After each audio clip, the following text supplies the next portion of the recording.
মোষ ধোয়া পানি পান করলে নাকি হারাম হয়, আসলে হাদিসে এমন কিছু আছে কিনা? মোষ ধোয়া পানি খেলে বা মোষ লাগলে কোনো কিছু খেতে গেলে সেটা হারাম বলে হয়। হারাম তো পরের কথা, অনেকে বলে মাকরুহ, হারামও হবে না মাকরুহও হবে না। কারণ মোষ যদি থাকে আর পানি যদি আপনি খেতে যান তো একটু আধটু লাগবেই লাগবে, যত ছোট থাকুক একটু হইলেও লাগবে। এখন যদি বলেন যে না আমি লাগাবো না, তাহলে মোষ বড় রাখতে হবে অনেক, এবং সে মোষ কিছু একটা দিয়ে চিমটি দিয়ে ধরে উঠায় ধরে তারপর খাইতে হবে। এছাড়া তো আমি কোনো উপায় দেখি না।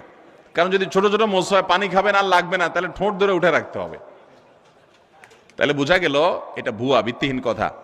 মোষ যদি লেগে যায় ইচ্ছাকৃত, তো মোষ ধোয়া পানি, মোষ ধোয়া খানা, মোষে লাগলে সেটা খাবেন না আপনি। কারণ হলো সেটা তো আর পরিষ্কার করে হওয়ার সময় জীবাণু থাকতে পারে, ধুলাবালি থাকতে পারে। ইচ্ছাকৃত এটা করেও না কেউ, কিন্তু অনিচ্ছাকৃত যেটুকু লেগে যায় এটার কারণে হারাম তো দূরের কথা, মাকরুহ হবে না, এটা ভিত্তিহীন কথা।